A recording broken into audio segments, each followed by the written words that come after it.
Listen to this podcast now on the Red Apple Podcast Network. The Idea Gen Global Podcast with George Safakis. I'm George Safakis. In a world overflowing with noise, there is one forum where the world's smartest voices connect, where visionaries sit at the same table as innovators, and great minds don't just talk, they act. Download all of Red Apple Media's podcasts right now through your favorite podcast platform. Listen, all you New Yorkers. Excuse me. Taxi. Okay, we're looking around. This is the 77 WABC minicast. Good morning. This is Mike Stoller for the Stoller Real Estate Report. Who has the information of what's really happening in the real estate business? I may have some, but the guy who's really taken over for me, who's the leader in the industry, is my friend Shimon Shkury, who's a founder and a principal at Ariel Property Advisors. Shimon is like a walking encyclopedia on information of what's happening in the market. So today, Shimon's going to tell us a little bit about the fourth quarter of 2025, his thoughts for 2026, and what transactions are taking place. Thanks for being here. Thank you so much, Michael, and thank you for the nice compliments. Nobody's replacing you. And one of the things that I wanted to mention is that I have a 65-person operation at Ariel, 7 partners as well, and all of them are putting the efforts here into this information, which is great. But you're right, 2025 has been a very interesting year.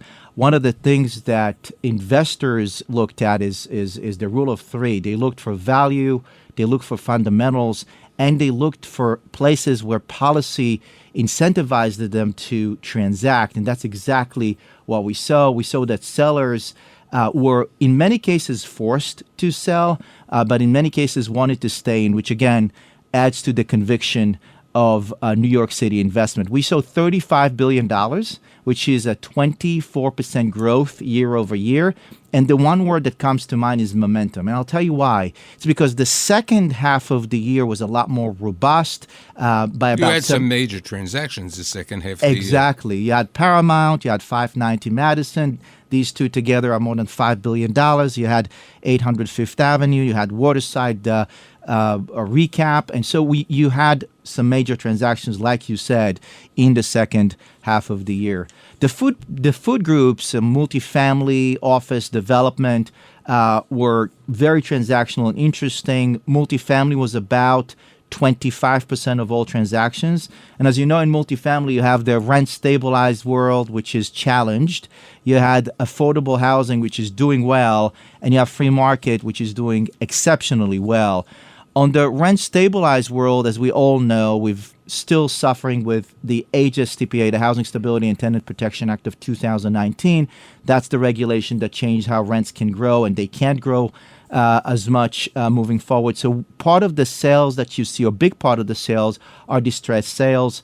You've seen the start of the Pinnacle portfolio bankruptcy that Flagstar is leading. You've seen Summit buying into that.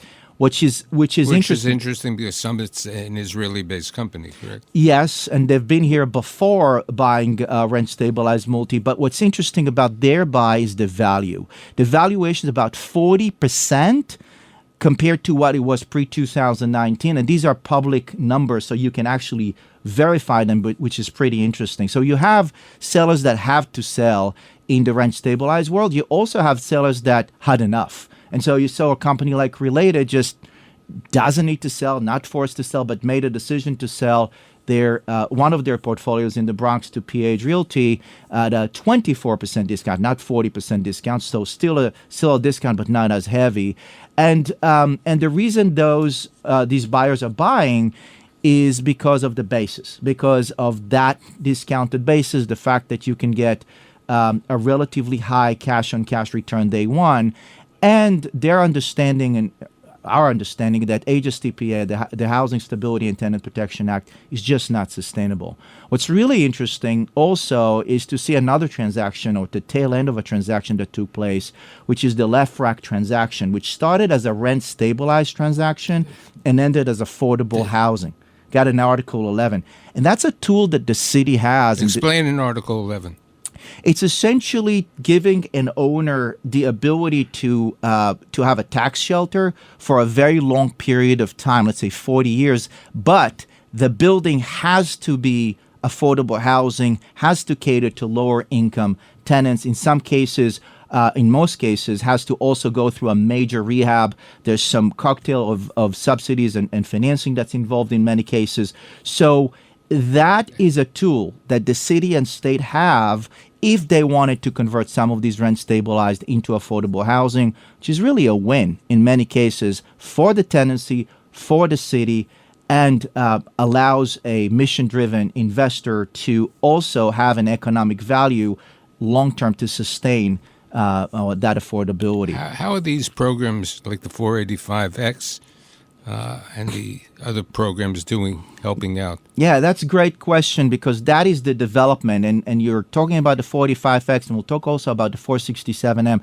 The 485X replaced the tax abatement to build residential rentals. And what we see, Michael, which is super interesting, is about 247 transactions that are going to be rental developments happening in 2025. That's a 40% increase compared to the year before. But you know what's more interesting is that 95% of these transactions are going to be developed for buildings that have 99 units or under. And that tells a story. The story is that if you want to develop more than 99 units, you have a wage requirement which prevents it from being economically viable. The big deals that traded were with an old 421A. Again, so it shows you how policy incentives provides for transactions and developers to do what they want to do. The other tax abatement, which I think you alluded to, is the 467M, which pertains to office buildings that are converted into residential. And that specific legislation is good and encouraged a lot of conversions in the past 2 years. What are the benefits that somebody gets for that?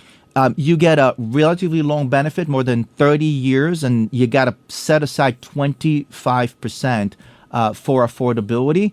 But that comes with the City of Yes and many of the rezonings that allowed it to happen. What was also interesting is that there weren't only transactions, but also existing owners that decided to convert this year, which was super interesting. The office market, if you want to talk about that, was also another category that we found super enticing. The Class A office specifically did exceptionally well. I mean, especially with 590 Madison Avenue and some of the other in the Paramount portfolio. That's correct. So RXR, Baupost, and Elliott bought together 590 Madison, which is interesting because it was the pension teachers of Ohio, not a distressed sale. Just a building that was 87% occupied, needed capital improvement. Our assumption is that pension fund decided to recycle that capital, brought in RXR, or sold it to RXR for $1 billion and $1,000 a foot. The goal is to really increase rents over time. Rents in that location in general, about $86 a foot. In the higher end, they go all the way up to $300 a foot for office. And you mentioned the Paramount Rhythm transaction as well. We estimated that at about $3.8 billion for the buildings that were New York City located. There were also recapitalizations in that category in Class A office, 1345 Avenue of the Americas is an example of Fisher Brothers bringing in the Blackstone group. And the B and C class traded too, but to a lot lesser extent. It was $10 billion of transactions in the office market. In the Class A office market, about $1 billion in the Class B and C. What was interesting there is that you finally had a path and so transactions happening as long as the basis was enticing. I believe that buyers there saw an opportunity to rehab these buildings and get them to $50, $60, and $70 a foot, not the Class A, but still saw enough demand and a deep enough bench of tenants to convert. Let's talk about coffee and cap rates. What's happening with that? Coffee and Cap Rates is our event that we do twice a year. Which will take place this week. It will take place next week, next Thursday at 8 o'clock in the morning at the TD Bank location in One Vanderbilt, which is a great location. TD is our sponsor there. We also support Legal Outreach, which is an after-school program. We've been doing this for many years. We welcome people to join us. There's going to be a panel discussion with some great people on it, and I look forward to it. And Michael, if you can come here, come there. I'm out of town. You're out of town, unfortunately. But so next time. But I think that what you will hear there is part of what we're seeing, which is liquidity is in the market today, both equity and credit, private credit and not private credit only. We will continue to see mortgage maturities affecting transactions. There's about 1 trillion of them, a little less than 1 trillion going through. That's a 20% increase from the last year. And I think you will see more transactions because of these things. So in conclusion, you see 2026 as a good time? I believe so, yes. We do see the fundamentals growing. We do see more transactions. Even with the administration, there's some positive notes in addition to everything that we're hearing, especially more construction of housing that we're hopeful for. So I believe 2026 is going to be a transactional year. I thank you very much for being here and providing so much insight for my listeners. Take care. Thank you very much, Michael. Appreciate it. Listen to this podcast now On the Red Apple Podcast Network.